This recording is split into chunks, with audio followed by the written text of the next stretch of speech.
Hello everyone. इस video में मैं अपनी 4 साल की जो एक्सपीरियंस है वो शेयर करने वाला हूँ। और आगे बढ़ने से पहले मैं बता दूं कि मैंने central bank of India join किया था as a probationary officer in 2022। और आज यानी कि 2026 में मैंने प्रमोशन लिया है और अभी मैं हूँ स्केल 2, दैट इज़ मैनेजर की पोस्ट पे।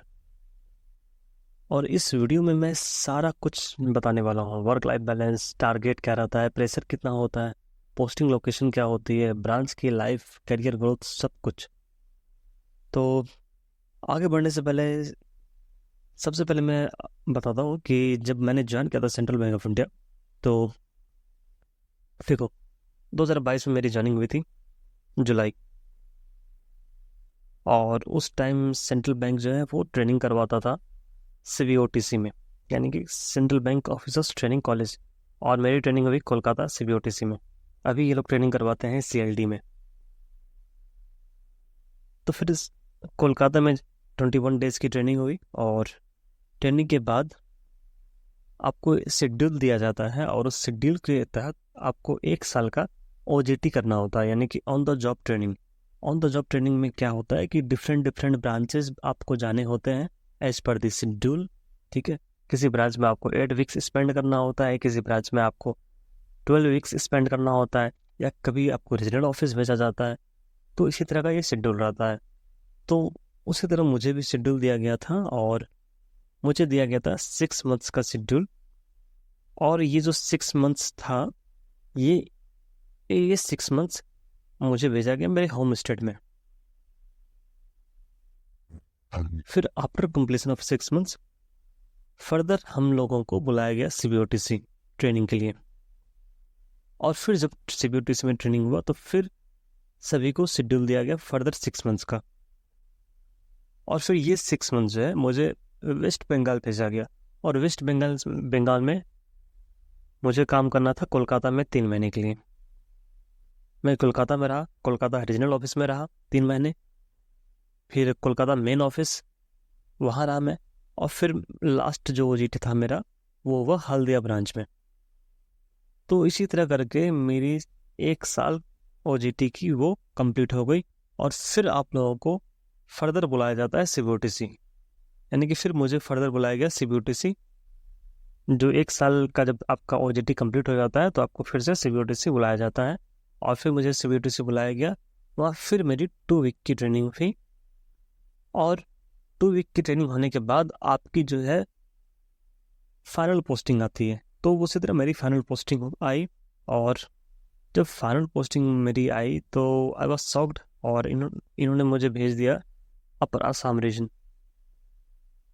और बहुत सारे मेरे बैचमेट्स को जो है होम स्टेट मिला, लेकिन मुझे इन्होंने भेजा अपर आसाम रीजन, यानी कि मुझे रिपोर्ट करना था अपर आसाम रीजनल ऑफिस में। ठीक है। और फिर वहाँ से अपर आसाम रीजनल ऑफिस में, वहाँ से मुझे भेजा गया ब्रांच में, जहाँ की मुझे देखो 1 साल की तो मेरी प्रोबेशन कंप्लीट हो गई। और फिर उसके बाद 1 साल और बचा था, तो मुझे अपर असम रीजन में भेजा गया और फिर वहाँ से मुझे एक ब्रांच अलॉट किया गया। ठीक है। और वो ब्रांच था आपका डिब्रूगढ़ डिस्ट्रिक्ट में। ठीक है, ब्रांच नहीं बताऊंगा पर्टिकुलर ब्रांच, लेकिन अब ये बता सकता हूँ कि ब्रांच था डिब्रूगढ़ डिस्ट्रिक्ट में। और मुझे डिब्रूगढ़ डिस्ट्रिक्ट के एक छोटे से विलेज एरिया में ही वो ब्रांच है, तो वहाँ भेजा गया। फाइनली वहाँ पर 1 साल कंप्लीट। और देखो अब ये तो कंप्लीट जर्नी था, ये प्रोबेशन पीरियड का। अभी आपको ये बताता हूँ कि प्रोबेशन पीरियड में वर्क लाइफ बैलेंस क्या होता है, टारगेट क्या होता है, ठीक है, ब्रांच लाइफ क्या होता है, सब कुछ। पोस्टिंग की तो मैंने बता दी। पोस्टिंग के लिए आप कुछ भी नहीं कर सकते हो, जो भी शेड्यूल आता है वो सेंट्रल ऑफिस से आता है। उसको आप कुछ भी चेंजिंग नहीं कर सकते हो, कभी भी आपको एंटरटेन नहीं किया जाएगा। हालांकि जब तक कि आप डिजेबल कैटेगरी से बिलोंग नहीं करते हो। अगर आप डिजेबल कैटेगरी से बिलोंग करते हो या कोई जेन्युइन रीजन है तो वो लोग कंसिडर कर सकते हैं। देखो बात करें अगर वर्क लाइफ बैलेंस की या टारगेट की, तो ये जो आपका 1 साल का जो जर्नी होता है OJT पीरियड का, इसमें आपको किसी तरह का टारगेट वगैरह नहीं दिया जाता है। ठीक है। और पार्टिकुलरली आपको कोई टारगेट नहीं दिया जाता है। आपको सिंपली ब्रांच में जाना है, काम को सीखना है आपको कि ब्रांच में रियल ब्रांच फंक्शन जो भी है, क्रिटिकल लेवल काम कैसे होता है, लोन सब सीखने होते हैं। तो डिफरेंट डिफरेंट ब्रांचेस आपको भेजा जाता है और वो शेड्यूल में सब कुछ लिखा रहता है कि इस ब्रांच में आपको क्या सीखना है, इस ब्रांच में क्या सीखना है। किसी ब्रांच में भेजा जाएगा वहाँ पे क्रिटिकल लेवल काम सीखने के लिए, किसी ब्रांचेस में भेजा जाएगा लोन सीखने के लिए, क्रेडिट सीखने के लिए, और रीजनल ऑफिस में भेजा जाता है कि रीजनल ऑफिस कैसे फंक्शन करता है, वहाँ पर काम कैसे होता है वो सीखने के लिए। तो ये आपका जो 1 साल का फेज होता है ओजीटी का, ये होता है आपका लर्निंग फेज। ठीक है, इसमें कोई भी टारगेट, कोई भी प्रेशर आप पर नहीं होता है। हाँ, अगर आप किसी ब्रांच में हो तो ब्रांच मैनेजर आपको बोल सकते हैं कि अगर ब्रांच में देखो, ब्रांच में टारगेट तो आता ही है, ब्रांच मैनेजर को टारगेट दिया जाता है। ठीक है, तो ब्रांच मैनेजर आपको बोल सकते हैं कि हाँ इतना ये करना है, इतना ये प्रोडक्ट करना है। ठीक है, लेकिन स्पेसिफिकली आपको कोई टारगेट नहीं दिया जाता है रीजनल ऑफिस से या आपके हायर अथॉरिटी से। ठीक है, और आप वो भी टारगेट नहीं करते हो तो ब्रांच मैनेजर भी कुछ भी नहीं बोलते। ठीक है, यानी कि 1 साल जो आपका चल रहा है ओजीटी का, ये है आपका गोल्डन पीरियड समझ लो। ठीक है, आराम से 10 बजे जाओ। ठीक है, कितने लोग आपको मिलेंगे, 5 बजे निकल जाते हैं जब वो पीयू में होते हैं ओजीटी में। ठीक है, तो आराम से 10 से 5, 10 से 6, ठीक है, किसी भी ब्रांच में रहो, किसी को कोई मतलब नहीं है। आप 10 बजे जाओ, 10 से 6 बजे तक आराम से निकल सकते हो। और मेरा भी जर्नी इसी तरह था, मैं भी ऐसे ही 10 बजे जाता था और 5, कभी 6 और कभी 6:30 के आसपास निकल ही जाता था। देखो, रियल चैलेंज अब स्टार्ट होता है जब आपका 1 साल का ओजीटी कंप्लीट हो जाता है, तब रियल चैलेंज स्टार्ट होता है। तब आपको जो पोस्टिंग दी जाती है वो परमानेंट पोस्टिंग दी जाती है। यानी कि जब आपका 1 साल का ओजीटी कंप्लीट हो जाएगा, उसके बाद आपको जिस भी ब्रांच में भेजा जाएगा वही आपकी परमानेंट पोस्टिंग हो जाएगी अगले 3 सालों के लिए। ठीक है, और तब आपको ब्रांच के परफॉर्मेंस के लिए काम करना पड़ेगा, और ब्रांच के परफॉर्मेंस के लिए आपको काम करना पड़ेगा। तो उस केस में अब क्या होगा कि देखो, डिपेंड करता है कि आपको कौन सा ब्रांच भेजा जाता है। जैसे कि हमारे यहाँ डिफरेंट डिफरेंट ब्रांचेज हैं।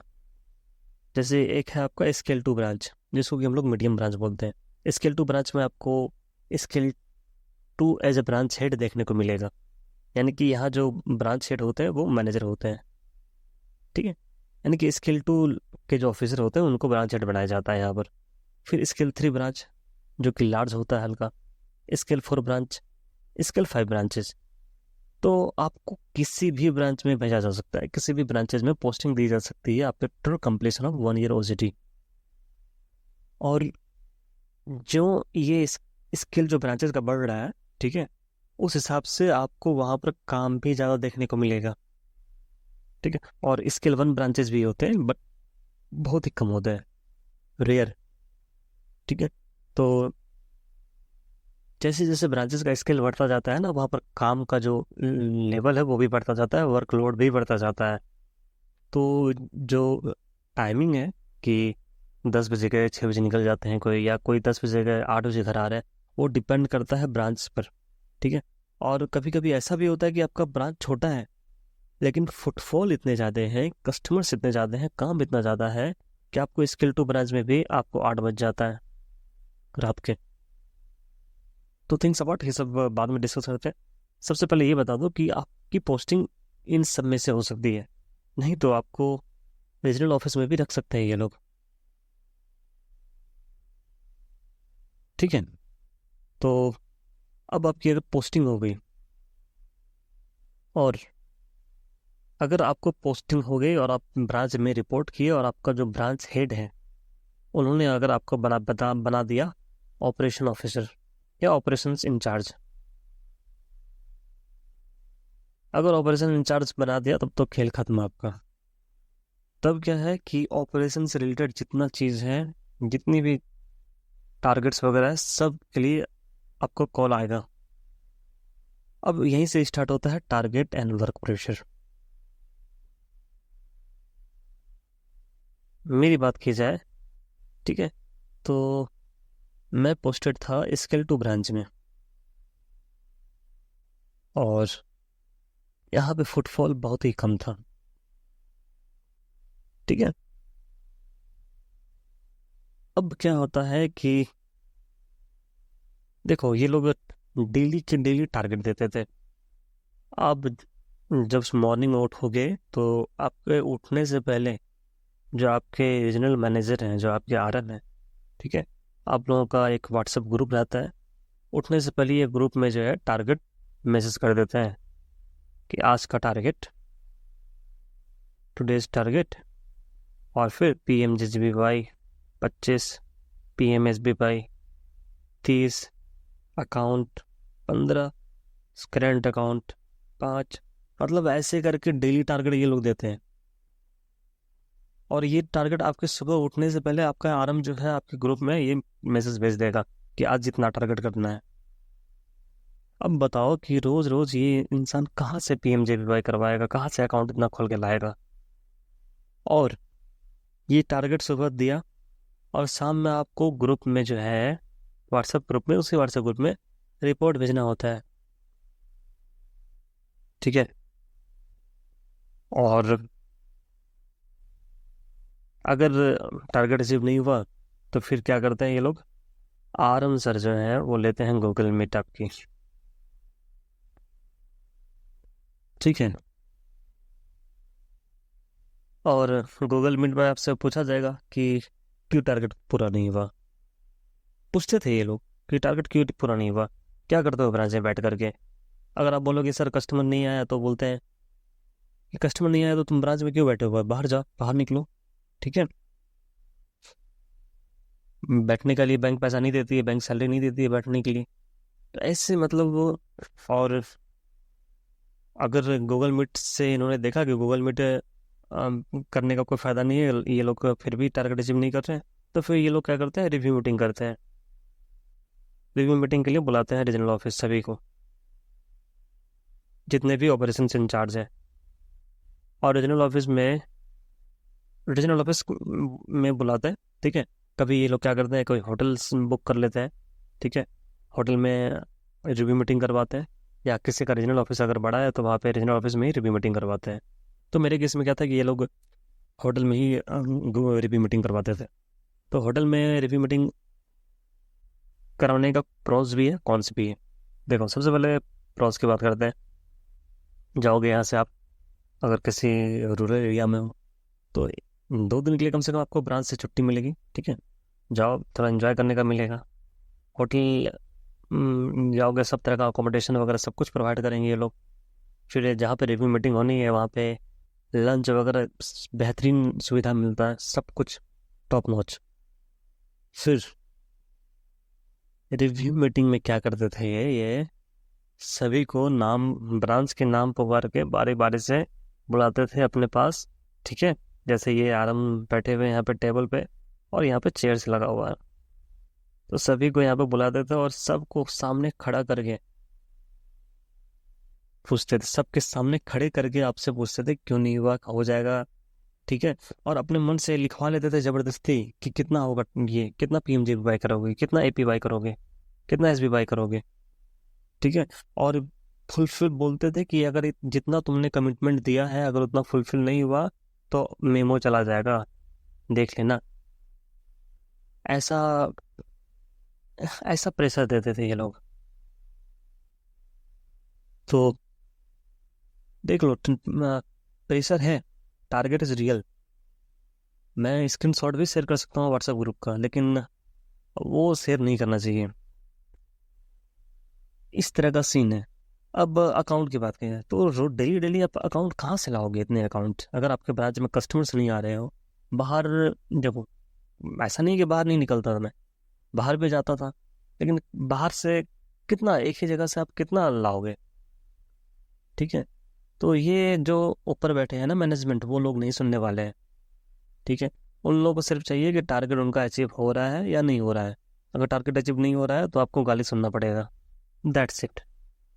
और कितनी बार क्या होता था कि टारगेट दे दिया मॉर्निंग में, और शाम में क्या करते थे कि बोलते थे कि जो जो टारगेट अचीव नहीं किया है तो ग्रुप में मैसेज किया हम लोगों ने तो सारा मैसेज इंडिविजुअली चेक करते थे ये लोग, और फिर शाम में ही गूगल मीट ये करवा देते थे। अगर सपोज करो आप 7 बजे निकल रहे हो ऑफिस से, ठीक है, और गूगल मीट ये जब करवा देंगे, ठीक है, तो आपको 15 मिनट या 15 मिनट पहले मैसेज करेंगे, और आपको गूगल मीट अटेंड करना होगा। गूगल मीट जैसे स्टार्ट होता है तो ये लोग क्या करते हैं, अटेंडेंस लेते हैं कि ये ब्रांच आया है कि नहीं आया है, ये ब्रांच आया है कि नहीं आया है। और अगर नहीं आते हो तो आपको उसमें भी मेमो कर देते हैं ये लोग, एक्सप्लेनेशन मांगते हैं। तो कई बार ऐसा हुआ है ना कि मैं रास्ते में अपनी बाइक रोक करके मैं गूगल मीट अटेंड कर रहा था अंधेरे में। तो ये सिचुएशन है टारगेट का और वर्क प्रेशर का। This is reality. तो जितने भी लोग बोलते हैं ना कि बहुत सारे वीडियोस आपने देखा होगा कि पीओ ज्वाइन कर रहा है तो बोल रहा है कि अभी एकदम चिल कर रहा है, चिल मोड में है। कमेंट्स में भी देख रहे हैं कि वाह आपके ऐसा तो ऑफिसर नहीं देखा कभी, सबको इतना डरा देते हैं ऐसे करके। लेकिन देखो, जो फर्स्ट ईयर होता है ना ओजीटी का, उसमें कोई भी प्रेशर नहीं होता, उसमें आप एकदम चिल करो, कोई टेंशन नहीं है। लेकिन जो रियलिटी, जो 1 साल के बाद जब आपका 1 साल का ओजीटी कंप्लीट होता है ना, उसके बाद जो एक्सपीरियंस, उसके बाद जो एक्सपोजर है, ठीक है, वही डिफाइन करता है आपका क्या टारगेट होना है, क्या वर्क प्रेशर लेना है नहीं लेना है। ठीक है, तो पहला 1 साल मैटर ही नहीं करता है, particularly central bank of India में। और बहुत सारे ऐसे बैंक्स भी हैं जहाँ पर कि ये ओजीटी का कंसेप्ट नहीं होता है, जैसे कि bank of Maharashtra. Bank of Maharashtra में अब सिंस डे 1 जब आपकी पोस्टिंग होगी ना, तो आपको ये सारे टारगेट फेस करने पड़ेंगे। ठीक है, उसका सेपरेट वीडियो मैं बना दूंगा। तो मैं बात कर रहा हूँ सेंट्रल बैंक ऑफ इंडिया की। तो ये था टारगेट का सीन। अब देखते हैं पोस्टिंग। देखो, मैं बताया कि मेरी पोस्टिंग पहले मैं अपने होम स्टेट में था, हिंदी स्पीकिंग स्टेट, और फिर मुझे वेस्ट बंगाल भेजा गया। ये कंप्लीट ओजीटी का फेज था। और फिर वहाँ से मुझे भेजा गया अपर असम, और जहाँ पे मुझे ये डिब्रूगढ़ डिस्ट्रिक्ट में एक छोटा सा जो विलेज है, वहाँ मेरी स्किल टू ब्रांच पोस्टिंग थी। देखो, मैं जैसा कि मैंने बताया कि मेरे ब्रांच में फुटफॉल नहीं था, तो ऑब्वियसली जो भी काम होता था वो 5 बजे तक खत्म हो जाता था। 5 बजे तक कोई काम नहीं बचता था, पर्टिकुलरली मेरा। तो जो क्लर्क थे, एक हेड कैशियर और एक क्लरिकल, तो वो लोग तो 5 बजे निकल जाते थे। और जो मेरा ब्रांच हेड था, मेरा मैनेजर, वो मुझे बैठा कर रखता था 5 बजे के बाद भी। और ऐसा ही नहीं कि कोई काम करना था, बस उसको बैठना अच्छा लगता था उसको। और वो बैठ कर क्या करता था, बस बैठ करके कभी इसको कॉल कर रहा है, कभी इधर कॉल कर रहा है, ठीक है, बस कॉल पे बात कर रहा है। और वो जब तक नहीं जाएगा वो मुझे भी नहीं जाने देता था। ऐसे करके 5 बजे कर 5 बजे से 6, 6:30 बज गया, 7 बज गया, ठीक है। उसका सब कुछ बात वगैरह किया हो गया, ठीक है, कोई काम धंधा है नहीं, वो मुझे 7 बजे छोड़ता था ब्रांच से। तो देखो, डिपेंड करता है ये ब्रांचेस पे, तुम्हारे ब्रांच हेड पे डिपेंड करता है। मैंने कितने सारे बैचमेट्स हैं वो 5 बजे निकल जाते हैं, वो पीयू में हैं, वो भी ओजेटी के बाद अभी भी 5 बजे निकल रहे हैं वो सब कुछ डिपेंड करता है आपके ब्रांच मैनेजर पे। देखो, ब्रांच में काम नहीं है तो बैठ करके कोई फायदा नहीं है। और बहुत सारे ऐसे लोग हैं जिनकी की पोस्टिंग स्केल 4 ब्रांचेस में है, आरओ में है। देखो, अगर आपकी पोस्टिंग स्केल 4 ब्रांच में हो गई या स्केल 3 ब्रांच में हो गई या रीजनल ऑफिस में हो गई, तब तो 7 बजे से पहले आप निकलने का चांस कम है आपका, ठीक है। रीजनल ऑफिस में हो तब तो 8 बज जाएगा, स्केल 4 ब्रांच में भी 8 बज जाएगा, स्केल 3 ब्रांच में 7 बजे तक आप निकल सकते हो। और देखो, देर होने के बाद अब स्केल 2 ब्रांच में भी देर हो सकता है, डिपेंड करता है ब्रांचेस पे। कई सारे लोग अभी भी स्केल 2 ब्रांच में काम कर रहे हैं, वो 7:30 बजे रात में घर आ रहे हैं। इट ऑल डिपेंड्स ऑन कि ब्रांच में फुटफॉल कैसा है। तो अगर आप एज अ पीओ ज्वाइन कर रहे हो तो जो आपका ऑफिस आवर है कोई फिक्स नहीं है, ठीक है, वो डिपेंड करता है ब्रांचेस पे, ठीक है। तो जो मैंने टाइम मेंशन किया है मोस्टली यही टाइम रहता है आपका। और स्केल टू ब्रांच में भी अगर पोस्टिंग होती है तो डिपेंड करता है, अगर ब्रांच में फुटफॉल ज़्यादा है तो आपको काम करते करते लेट हो सकता है। मेरी बात करें तो मेरे ब्रांच में काम उतना था नहीं, लेकिन फिर भी मेरे जो मैनेजर थे वो बैठा कर रखते थे आपको मुझे। तो टारगेट की बात कर ली, वर्क प्रेशर की बात कर ली, और टाइमिंग की बात कर ली, लोकेशन की भी बात कर ली। अब देखो होम पोस्टिंग की बात करें, देखो बहुत सारे लोग हैं जो मेरे साथ ही ज्वाइन किए थे, चाहे वो मेल हो या फीमेल हो, बहुत लोगों को होम स्टेट मिला है। तो ये आपका लक है, प्योर लक है ये आपका होम स्टेट मिलना। ठीक है, होम स्टेट जो पोस्टिंग आती है आपकी वो सेंट्रल ऑफिस से आती है, और इसमें आप कुछ भी नहीं कर सकते हो। और मेरा बैड लक कि मुझे यहाँ पे आना पड़ा। और आप जब घर से दूर हो और तो टोटली ब्रांच हेड पे या ब्रांच के लोगों पे डिपेंड करता है कि आपका जो लाइफ है, ब्रांच लाइफ, वो कैसा रहने वाला है। मेरे केस में मुझे जो ब्रांच मैनेजर मिला वो बहुत ही टॉक्सिक था। तो बस उस ब्रांच से निकलने के लिए ही मैंने क्या किया कि प्रमोशन लिया। ठीक है, मैंने अपना समय दिया पढ़ाई में, थोड़ा सा पढ़ा और प्रमोशन लिया, और अभी मैं स्किल 2 हूँ। और फिलहाल मैं अभी इसी ब्रांच में हूँ। ठीक है, क्योंकि मुझे आ, अप्रैल में ही रिपोर्ट करना है और दिल्ली मुझे जाना है। मेरी न्यू पोस्टिंग दिल्ली है, तो मुझे दिल्ली में रिपोर्ट करना है। और करियर ग्रोथ की बात करें अगर, देखो ये कंप्लीट चार्ट मैंने बनाया। जब आप ज्वाइन करते हो bank as a probationary officer, तो उस टाइम आपका जो डेजिग्नेशन होता है वो होता है असिस्टेंट मैनेजर का, लेकिन आप होते हो ओजेटी में। और जब आप कंप्लीट कर जाते हो 2 साल, तो आपका ओजेटी वाला जो टैग है ये हट जाता है, और आप बन जाते हो एक फुल फ्लेज्ड असिस्टेंट मैनेजर। फिर असिस्टेंट मैनेजर से प्रमोशन लेगा अगर लोगे तो मैनेजर, फिर स्केल 3 बन जाओगे यानी कि सीनियर मैनेजर, स्केल 4 बन जाओगे यानी कि चीफ मैनेजर, फिर असिस्टेंट जनरल मैनेजर यानी कि एजीएम। ठीक है, अब जब आप एजीएम में के पोस्ट पे जाते हो तभी आप रीजनल हेड बन सकते हो। ठीक है, तो मिनिमम इसके लिए है रीजनल हेड बनने का। और ज्यों ज्यों आप हायरार्की में ऊपर जाते जाओगे, ठीक है, आपका जो प्रेशर है, वर्क प्रेशर, वो कम होते जाएगा। क्यों? क्योंकि जब आप टॉप पोजीशन पे जाते जाओगे ना, तो मैनेजमेंट वाले पोजीशन पे, तो आपको क्या काम है कि आपका काम है काम को बताना, काम करवाना, ना कि खुद काम करना। तो ये आपका कंप्लीट हायरार्की है। तो प्रमोशन लेकर के आप यहाँ से यहाँ जा सकते हो, यहाँ से यहाँ जा सकते हो। तो ये कंप्लीट सीन है। और हमारे चैनल के साथ बने रहिएगा, क्योंकि अभी मेरी पोस्टिंग होने वाली है दिल्ली में, और एज अ मैनेजर मैं दिल्ली में जब काम करूँगा तो वो भी एक्सपीरियंस शेयर करूँगा।